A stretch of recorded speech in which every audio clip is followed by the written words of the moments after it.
Welcome to this video where I will introduce you to the EU quota system called Emission Trading System, ETS.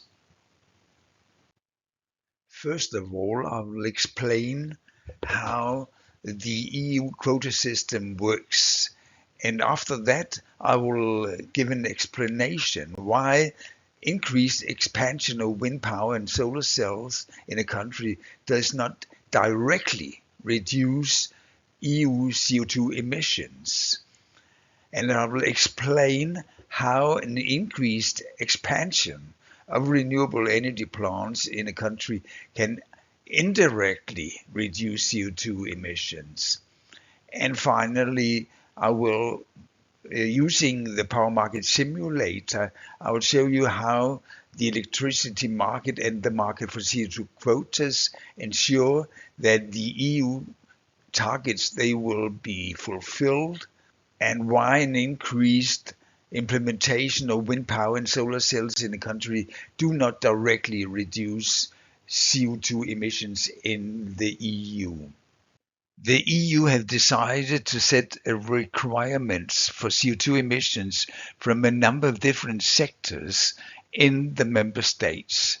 A measurement system has been established that indicates the CO2 emissions from each chimney, and a registration system that calculates the total CO2 emissions from the sectors involved. The member states have agreed on a target for the year 2030 for the total CO2 emissions from the sectors involved, and an annual reduction in the emission leading to the target being reached. Each year, the EU issues a number of emission permits corresponding to the target for the year in question. The EU has established a trading platform where operators that emit CO2 can buy emission permits. Each year, operators must submit emission permits corresponding to the measured CO2 emissions from their facilities. If they cannot submit sufficient emission permits, they will be severely penalized financially. The member states have agreed on a distribution of CO2 quotas per country. This figure here shows how large a share the different countries gets of the total issued emission permits.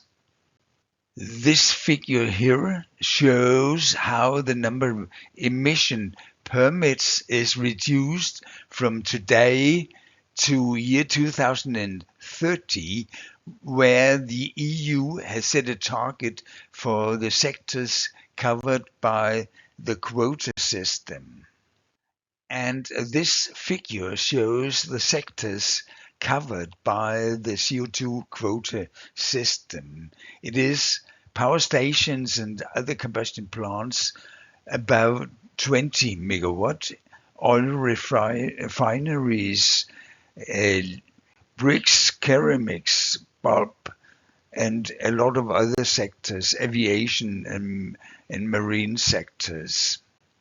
EU member states have also agreed on targets for areas not covered by the CO2 quota system.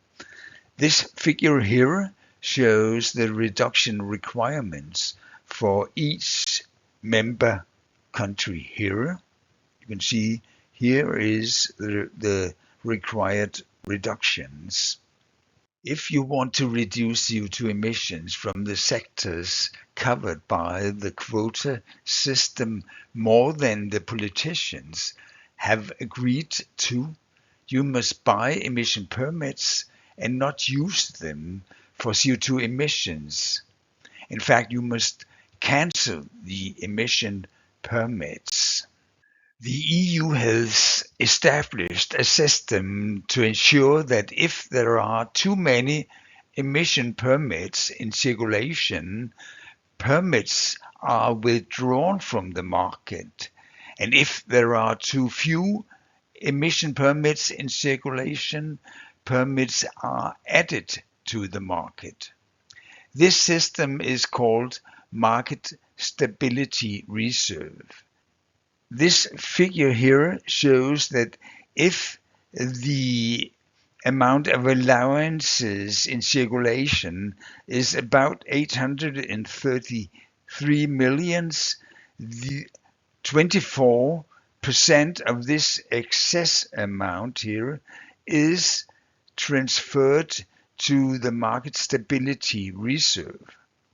And if the amount of permits in the market stability reserve is about 400 millions, this excess here will be cancelled. On the other hand, if the number of surplus here in circulation is below 400 million tons, 100 million permits are returned to the market. This here is how the market stability reserve is working. We will now look at a country's CO2 quota account. Each year, the country is allocated emission permits corresponding to the distribution key between the member countries. The country here will sell the emission permits on the market. If the CO2 emitters in the country only buys 2/3 of the country's CO2 quotas, there will be an excess of allowances, and the country can choose to either cancel this excess amount here or sell them on the market. We will now look what happens when a country expands with more wind power or solar cells in order to reduce CO2 emissions. The increased expansion will lead to fewer emission permits being sold in the country. There will be a larger surplus of allowances. If the country chooses to sell the surplus to emitters in other countries, the total CO2 emissions from the quota-covered sectors in the EU will not be reduced. It can also be argued that an increase in the development of wind power and solar cells in a country will lead to a reduction in CO2 emissions in the EU. This happens when there are no others to buy the excess emission permits.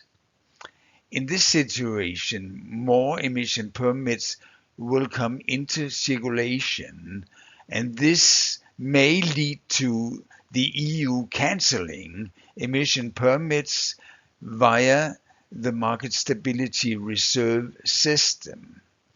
In this case, the development of additional renewable energy plants in the EU leads to an indirect reduction in CO2 emissions in the EU.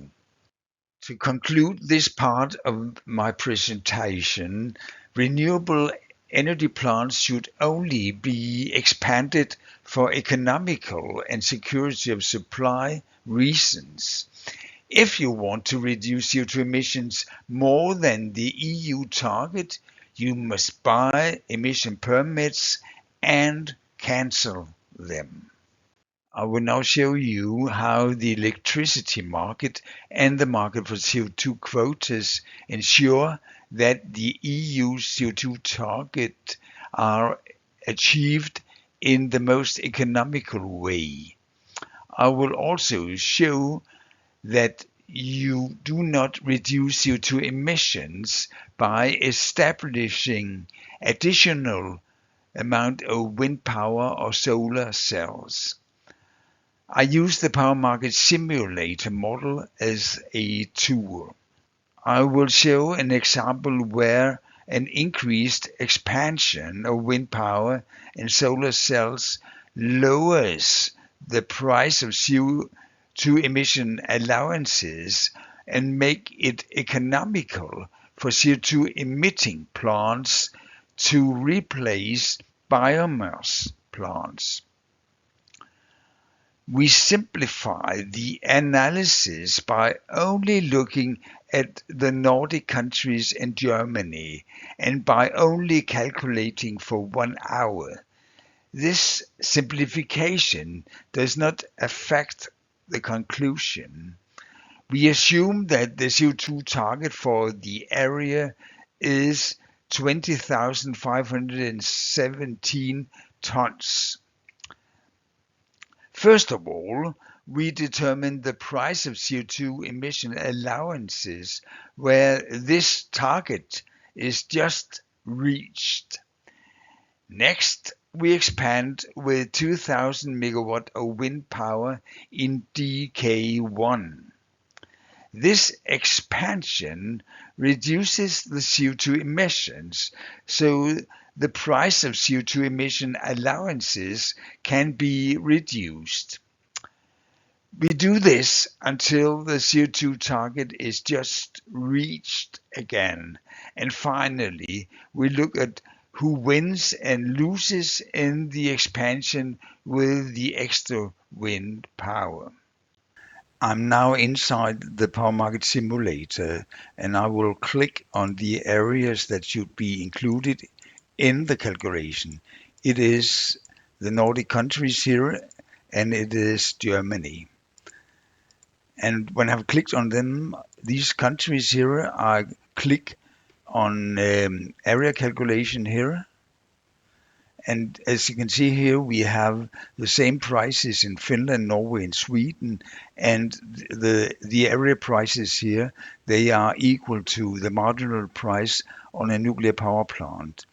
And in DK1, DK2, and in Germany, prices, they are very much higher, and the prices here, they are equal to the marginal price on a coal-fired unit.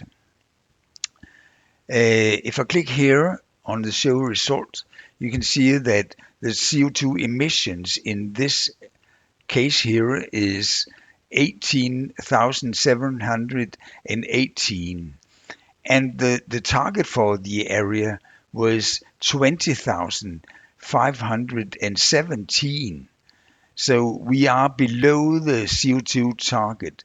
So now it is in fact possible to reduce the price of CO2. We will do that here by saying we are producers, and we say now here that the price of CO2, we set it equal to this value here. I've done it before, so I know the value. Otherwise, you should do it the trial and error way to find this correct CO2 costs. Now I do a new calculation here, and the prices in the Nordic countries, they are equal to what it was before, because it is still the nuclear power plant that is the price setting unit, and it doesn't emit CO2, so it doesn't. The price of CO2 has no influence on the price of nuclear power. And you can see here in DK1, DK2 in Germany, prices have reduced because it's still the coal-fired unit that is the price-setting unit, and the price of CO2 has reduced. If we click here on the show results here, you can see that now the CO2 emissions is 20,517, which is equal to the target for the area. We will save this figure here, and I will also just click here and make a show result for DK1. So if I click these off here and say show results, then I have here the results for DK1, and you can see here that the CO2 emissions in DK1 is 555 ton per hour. Now I click on these because they have to be included in my calculation, these price areas here. And now I will build a wind turbine in DK1. So I say here, I want to establish, call it wind 10 unit, choose the area. Here you have the areas is all over the world here, but I have to choose DK1 here. I choose energy, it is wind. I choose technology, it's offshore wind. I choose the commissioning year to be 2020 and the capacity 2000 megawatt. And it's not a CASP unit, so I say no here.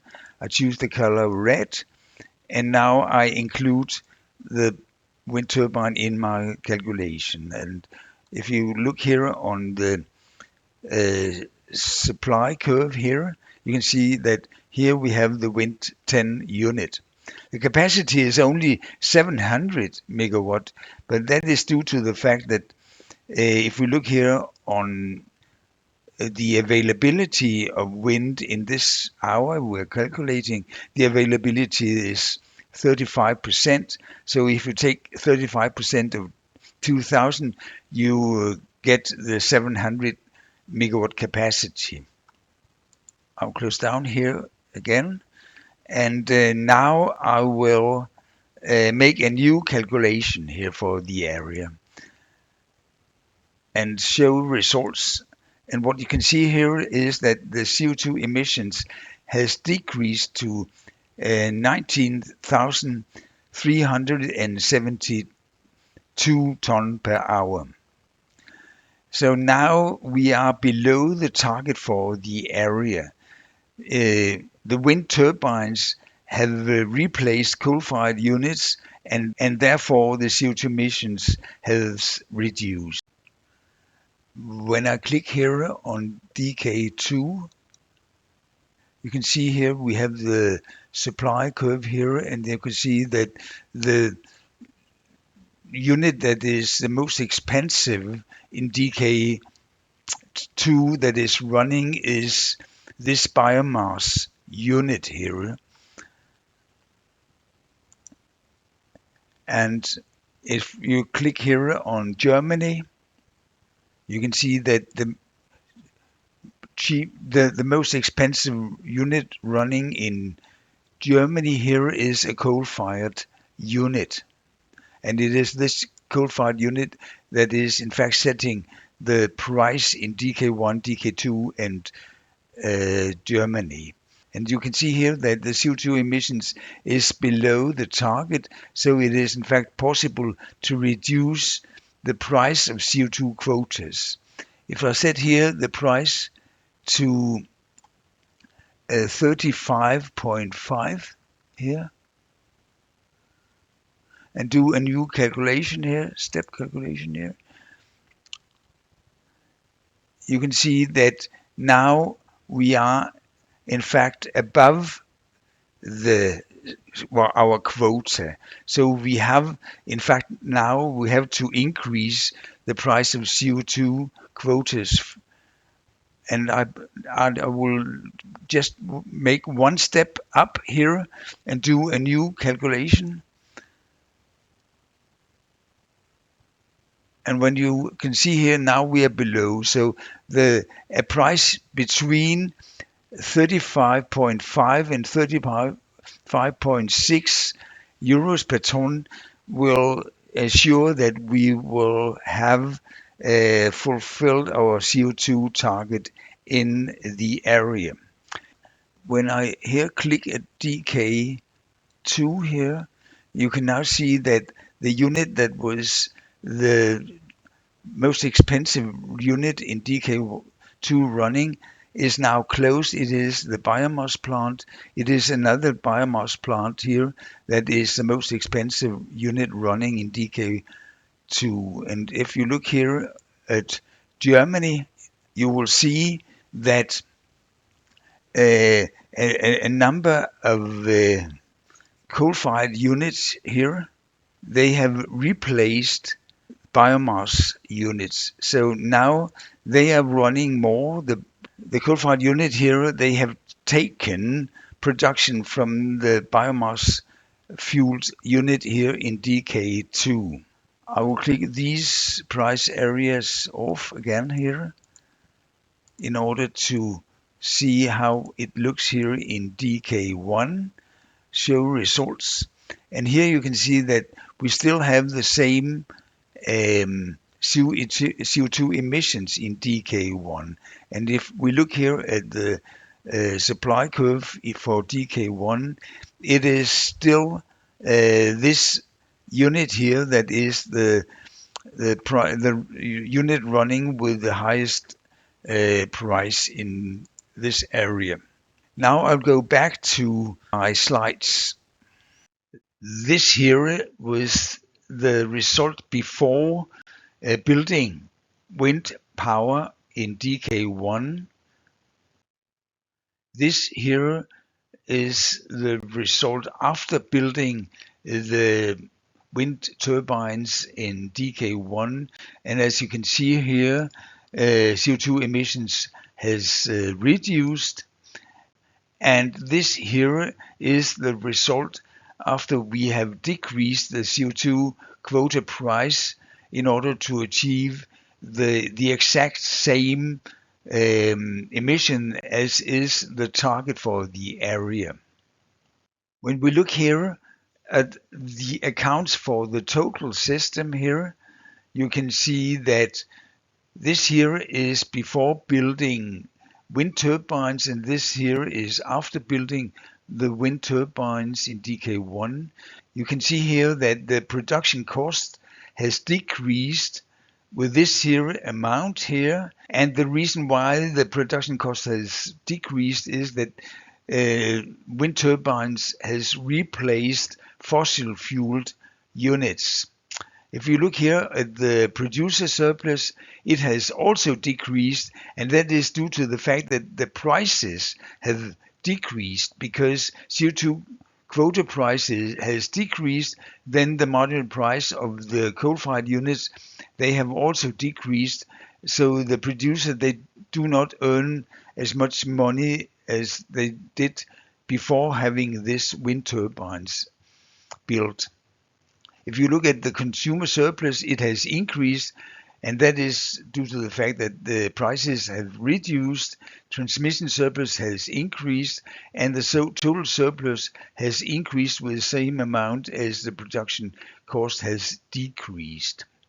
If we look here for the account for DK1 without and with wind turbines, you can see that the production here on the way in the area here has increased with 700 megawatt, corresponding to the production on the wind turbines.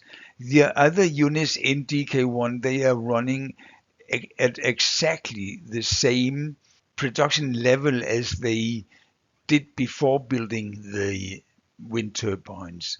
You can see that the production cost has been falling because the price of CO2 quotas has been falling.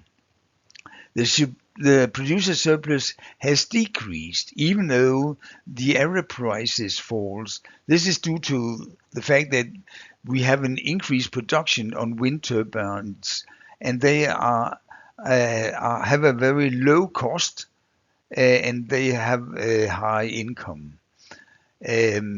Consumer surplus is increased because of the area price that is falling. Overall, it gives DK1 a profit of of this here amount seen from a societal perspective.